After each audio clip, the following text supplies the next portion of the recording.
രഹസ്യാധനെ എല്ലാ കണ്ണുകളും അടച്ച് ഹൃദയം തുറന്ന് അഭിഷേകത്തോടെ ചില നിമിഷങ്ങൾ പ്രാർത്ഥിച്ചോട്ടെ. കർത്താവിൻ്റെ വലിയ മഹത്വം ഇന്ന് രാത്രി നമ്മുടെ നടുവിൽ ദൈവാത്മാവ് കൈമാറിക്കൊണ്ടിരിക്കുകയാണല്ലോ. എല്ലാവരും പ്രാർത്ഥിച്ചോട്ടെ. ഇന്ന് രാത്രി ശക്തമേറിയ ദൂതുകളും പ്രവചനങ്ങളും ദൈവാത്മാവ് കൈമാറിയല്ലോ. വിശേഷാൽ ഇന്ന് രാത്രി കടന്നു വന്ന ദൈവജനത്തെ നോക്കി ആത്മാവിന് എന്തൊക്കെയോ പറയാനുണ്ടെന്ന് എനിക്ക് നന്നായിട്ടറിയാം. ഞാൻ ഇവിടെ നിൽക്കുന്ന ഒരു ദൈവ സാന്നിധ്യം എന്ന് പറയുന്നത് ഇന്ന് വരെ ഈ ചർച്ചിൽ ഇറങ്ങാത്തൊരു ഭയങ്കര അഭിഷേകം ദൈവാത്മാവ് ഈ രാത്രിയിൽ നമ്മുടെ നടുവിൽ കൈമാറുന്നുണ്ട്. അതിൻ്റെ അർത്ഥം എന്നാണെന്നറിയാമോ? ഈ വർഷം ദൈവം ചില മേഖലകളെ തുറക്കാൻ പോകുക, ചില വഴികളെ വെളിപ്പെടുത്താൻ പോകുക, ചില അത്ഭുതങ്ങൾ നിങ്ങൾ കാണാൻ പോകുക. വിശ്വാസത്തോടെ ആമേൻ പറഞ്ഞാട്ടെ. ഹല്ലേലൂയ. പ്രാർത്ഥനയോടെ തികഞ്ഞ ദൈവാശ്രയത്തോടെ ദൈവസന്നിധി നമുക്കായിരിക്കാം. ഒന്ന് രണ്ട് കാര്യം പറഞ്ഞ് നമ്മളെല്ലാവരും അനുഗ്രഹിക്കപ്പെട്ട് പ്രാർത്ഥിച്ച അനുഗ്രഹത്തോടെ നമ്മൾ പിരിയും. പരിശുദ്ധാത്മാവ് എനിക്ക് നൽകിയ ദൂതിലേക്ക് കടക്കാം. അനുഗ്രഹിക്കപ്പെട്ട പുസ്തകമായിരിക്കുന്ന അപ്പസ്തോല പ്രവൃത്തികളുടെ പുസ്തകം 9-ാം അധ്യായം അതിൻ്റെ 36-37 വാക്യങ്ങൾ ഒന്ന് വായിച്ചാട്ടെ. അപ്പസ്തോല പ്രവൃത്തികളുടെ പുസ്തകം 9-ാം അധ്യായം അതിൻ്റെ 36-37 വാക്യം. ഒരാളുണ്ട് മൈക്കിലൂടെ വേഗത്തിൽ വായിച്ചാട്ടെ. യോപ്പയിൽ പേടമാൻ എന്നർത്ഥമുള്ള തബീത എന്ന് പേരുള്ള ഒരു ശിഷ്യയുണ്ടായിരുന്നു. അവൾ വളരെ സൽപ്രവൃത്തികളും ധർമ്മങ്ങളും ചെയ്തു പോന്നവളായിരുന്നു. ആ കാലത്ത് അവൾ ദീനം പിടിച്ചു മരിച്ചു. അവർ അവളെ കുളിപ്പിച്ച് ഒരു മാളിക മുറിയിൽ കിടത്തി. മതി. സ്തോത്രം. ദൈവത്തിന്റെ ആത്മാവ് ഇന്ന് രാത്രി നിങ്ങളോട് പറയാൻ ആഗ്രഹിക്കുന്ന ദൂതിന്റെ ആരംഭം ഒരു മാളിക മുറിയിൽ കിടത്തി. സ്തോത്രം. എന്താണ് ഈ മാളിക മുറി എന്ന് പറയുന്നത്? സ്തോത്രം. തിരുവചനം പഠിക്കുമ്പോൾ പല ഭാഗങ്ങളിൽ പല സ്ഥലങ്ങളിൽ മാളിക മുറിയെക്കുറിച്ച് വ്യക്തമായി ശക്തമായി നമുക്ക് കാണുവാൻ സാധിക്കും. പക്ഷേ ഇന്ന് രാത്രി ദൈവത്തിൻ്റെ ആത്മാവ് എന്നോട് പറഞ്ഞൊരു കാര്യമുണ്ട്. നീ ഇന്ന് രാത്രി മാളിക മുറിയെക്കുറിച്ച് പ്രസംഗിക്കണം. സ്തോത്രം.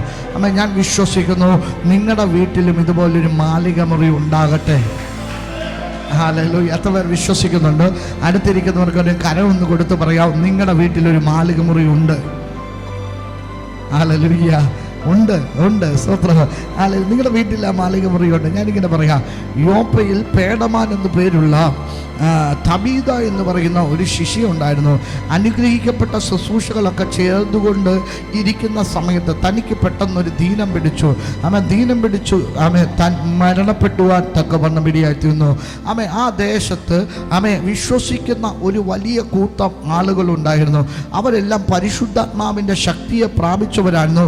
ആത്മാവിൻ്റെ ശക്തിക്കൊത്തവണ്ണം പോരാടി പ്രാർത്ഥിക്കുന്നവരായിരുന്നു.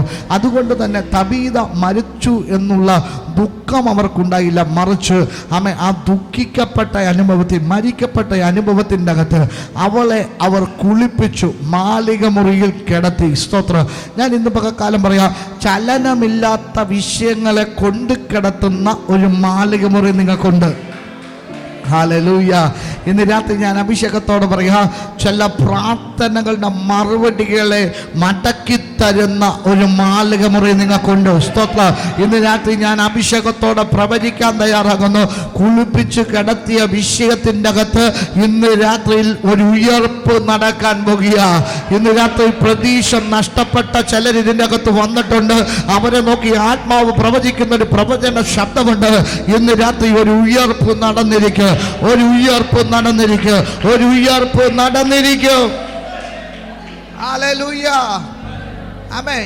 യോപ്പയിൽ ഈ ശിഷ്യ മരിച്ചു കഴിഞ്ഞപ്പോൾ പത്രോസ് എന്ന് പറയുന്ന ദൈവമനുഷ്യൻ, അപ്പസ്തോലനായിരിക്കുന്ന വിശുദ്ധ പത്രോസ് ലീഹ താൻ അടുത്ത പട്ടണത്തിലുണ്ട്. തന്നെ അങ്ങോട്ട് ക്ഷണിക്കാൻ വേണ്ടി ആളുകളെല്ലാം കടന്നു ചെല്ലുകയാണ്. സ്തോത്രം. പൗലോസ് എല്ലാവരുടെയും പത്രോസ് എല്ലാവരും സഞ്ചരിക്കുക. ലുദ്ദയിൽ പാർക്കുന്ന വിശുദ്ധന്മാരുടെ അടുക്കലും ചെന്നു. കണ്ടോ, ലുദ്ദ എന്ന് പറയുന്ന പട്ടണത്തിൽ പത്രോസ് ചെല്ലുകയാണ്. ആ പട്ടണത്തിൽ പത്രോസ് ഉണ്ടെന്നുള്ള വിവരം യോപ്പയിലുള്ളവർ അറിഞ്ഞു. അറിഞ്ഞു. സ്തോത്ര. ഞാൻ അഭിഷേകത്തോടെ പറയാ, ആത്മാവിൽ സഞ്ചരിക്കുന്ന ഒരു അഭിഷിക്തൻ ഉണ്ടെന്ന് ദൈവം അറിയിക്കാൻ പോകുക. നിന്റെ കുടുംബത്തിൻ്റെ അകത്ത്, നിന്റെ സഭയ്ക്കകത്ത്, നിന്റെ ദേശത്തിൻ്റെ അകത്ത് ആത്മാവിനെ ചുമക്കുന്ന ഒരു അഭിഷിക്തനാണ് നീ എന്ന് അവൻ ദേശം തിരിച്ചറിയാൻ പോകുക. ഇന്ന് രാത്രി ഞാൻ അഭിഷേകത്തോടെ പ്രവചിക്കുന്നല്ലോ, ഇന്ന് രാത്രി ചിലരുടെ ശുശ്രൂഷയുടെ തലങ്ങള് ദൈവാത്മാവ് മാറ്റുന്ന രാത്രിയാ.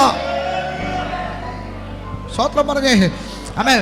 യോപ്പയിൽ ആമേൻ തൻ്റെ വിവരം അറിഞ്ഞു കഴിഞ്ഞപ്പോൾ യോപ്പക്കാരടങ്ങിയിരുന്നില്ല. മറിച്ച് പത്രോസ് വന്നാൽ ഈ വിഷയത്തിന് മറുപടി ഉണ്ട്. സ്വത്രം.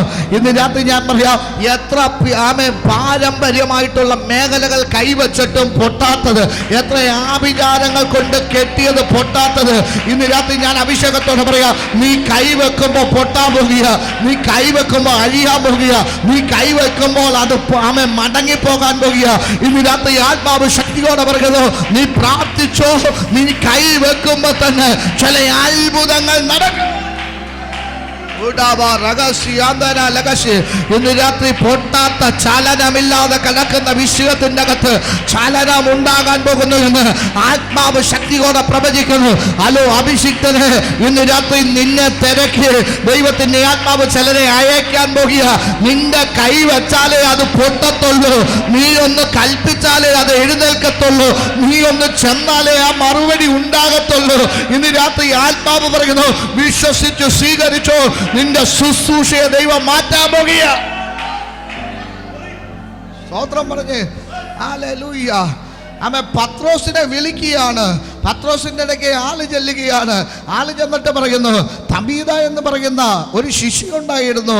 അവൾ നല്ല ദാനധർമ്മങ്ങള് സൽപ്രവർത്തികളും ഒക്കെ ചെയ്തു വന്ന സമയത്ത് ആമേൻ ഒരു ദീനമുണ്ടായി. സ്തോത്രം.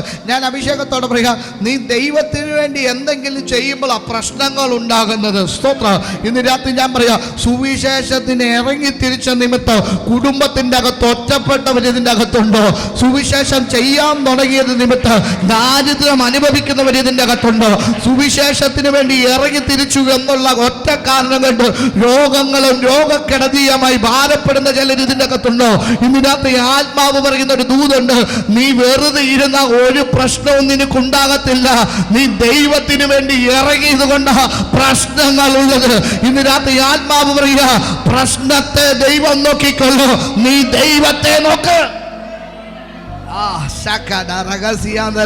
ഇന്ന് രാത്രി ആരോടൊക്കെ ആത്മാവ് പ്രവചിക്കാൻ പറയാ, നീ പ്രശ്നത്തെ നോക്കണ്ട, പ്രശ്നം വലുതായി കാണും, പക്ഷെ നീ ദൈവത്തെ നോക്കിക്കോ, ദൈവം നിന്റെ പ്രശ്നത്തെ നോക്കോ, ദൈവം നിന്റെ പ്രശ്നത്തെ നോക്കോ.